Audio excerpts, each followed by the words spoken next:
জলবায়ু পরিবর্তনের সাথে সাথে উপকূলীয় এলাকার জনজীবনেও হুমকি বেড়ে চলেছে। পানির সাথে অনেকটা যুদ্ধ করেই টিকে থাকতে হচ্ছে উপকূলবর্তী মানুষদের। বিশেষ করে গুণের সময় জোয়ারের পানির সাথেই বাস করতে হচ্ছে তাদেরকে।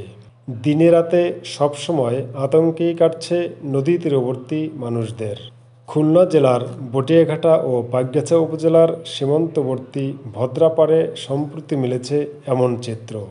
বটিয়াঘাটার সুরখালী ইউনিয়নের রায়পুর গ্রামের মুজিবনগর আশ্রয়ণ প্রকল্পের বাসিন্দাদের ঘরে হু হু করে ঢুকছে জোয়ারের পানি। যেসব ঘরে খাট নেই তাদেরকেও নির্ঘুম রাত কাটাতে হয় বলেও জানালেন মুজিবনগরের বাসিন্দারা। রাস্তাঘাটে ছায় পাগল ছাগলের মতো তাগিয়ে তো সরকার এই গদ্দাতেছে, তাহলে আমরা কোথায় সবার কি খাট আছে? আর যারা খাট যার একটা ছেলে আছে কাজ করতে পারে সে তো এককাল খাট কিনে নিই। আমি আমার অসহায়, আমি তো এককাল খাট কিনতে পারতেছি, খাট কোথায় পাবো? আমার তো ফোলার ঘরে শুতে হয়, ফোলার ঘরে শুতে হয়, তাহলে বাড়ি বাড়ি গেলে কোথায় শুবো?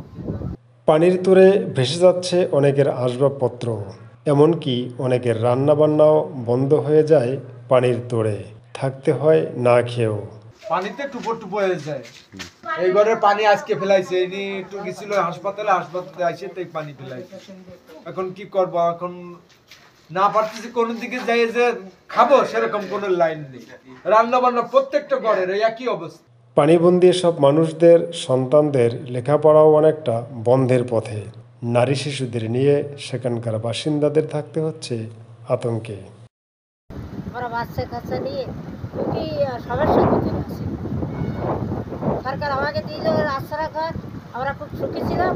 এই ঘর ভাঙিয়ে যেয়ে গাং ভাঙিয়ে যেয়ে আমরা খুব দুর্গতি করে গেছি। আমাদের খাওয়া দাও কেউ চুলিয়ে খাচ্ছি, কেউ কেউ না খাতে পারতেছি, এই অবস্থায় কেউ রাঁধতে পারতেছি না, খুব কষ্টের ভিতরে আছে। বাচ্চা কাচ্চারা জ্বর সবজি মবজি হচ্ছে, কারো কেউ আমরা ডাক্তার কাছে নিয়ে যাচ্ছি, ছোটো ছোটো বাচ্চা কাচ্চা আছে আমাদের খুব। এমতাবস্থায় ওই এলাকার বাসিন্দাদের দাবি রিংবাদ। চারিদিকে রিংবাদ দিয়ে পানি আটকাতে না পারলে তাদের দুর্ভোগের সীমা থাকবে না বলেও জানালেন মুজিবনগরের বাসিন্দারা। এখানে প্রায় এই যে পুরো ঝড়টা হয়ে গেল, ঝড়ের পরের থেকে এই ভদ্রা নদীটা একজন ইজরা নেওয়ার পরে ভেঙে যাওয়ার পরে থেকে প্রতি জোয়ারে আমরা এখানে ডুবে যাচ্ছি। হাঁটু সমান পানি হয়ে যাচ্ছে। কারোর ঘরে খাট আছে, কারো ঘাটটা খুব অসহায়, আমরা গরিব মানুষ, তারাই তো নিয়ে এই ঘরটা। তারা যদি এই ঘরটার মধ্যে আমরা কেউ খাট কিনতে পারছি, কেউ পাই নাই, এই ফ্লোরে শুই, কিন্তু এই জোয়ারের পানিতে শোয়ারও জায়গা নাই। রান্নাঘর ভেঙে পড়ে গেছে, রান্না করার মতন কোনো ক্যাপাসিটি কারণ নাই। এই অসহায়ের মধ্যে আমরা এখানে কাটি। তারপরে এখানে প্রায় আমরা 200-250 লোক এখানে বসবাস করতেছি। তার ভিতরে প্রায় 100-র মতন আছে বাচ্চা, তারা খুব ঝুঁকিপূর্ণতে আছে। এই নদীর কুলি তো, আবার সুন্দরবন, আপনার পানি বৃদ্ধি হওয়ার সাথে সাথে এখানে সাপ পোকেরও একটা বিষাদর। তারপরে এখানে পানিও নোংরা, বাথরুম পানি হয়ে যাচ্ছে, তাতে গায়ে গা পাচারা হয়ে যাচ্ছে। তারা খুব অসহায়ের ভিতরে আছে, ঝুঁকিপূর্ণের ভিতরে। মহিলারাও সেই একই অসহায়ের ভিতরে। আমাদের সবচেয়ে বড় অসুবিধা, সরকার আমাদের একটা থাকার জায়গা দিয়েছে, তাদের ভূমিহীন যাদের জায়গা নেই তাদের জন্য, কিন্তু আমরা এখন নিরাপত্তাহীনভাবে আছি এইখানে। যতদিন একটা বেড়িবাঁধ না হবে ততদিন আমরা ঝুঁকিপূর্ণের ভিতরে। আমাদের সবচেয়ে বড় আশা বা সবচেয়ে চাওয়া যে এই এলাকাটা যেন আমাদের দেশে, আমরা এখানে 200-250 লোক বসবাস করি, চারি সাইডে একটা বেড়িবাঁধ দিয়ে আমাদের একটু যাতে সুবিধা, সবাই একটু ভালোভাবে থাকতে পারে, এই হচ্ছে আমাদের সবচেয়ে বড় আশা। এ ব্যাপারে স্থানীয় ইউপি চেয়ারম্যান শেখ মোহাম্মদ জাকির হোসেন লিটু বলেন, জেলা পরিষদ থেকে লিজ নিয়ে একটি গোষ্ঠী মাছ চাষ করায় নদী ভাঙ্গন হয়।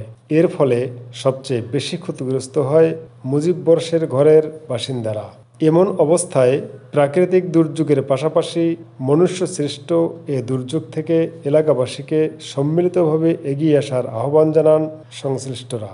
সোহেল মাহমুদের নির্দেশনায় ইয়ামিন আল মামুনের তথ্যচিত্রে তৈরি হয়েছে আজকের প্রতিবেদন।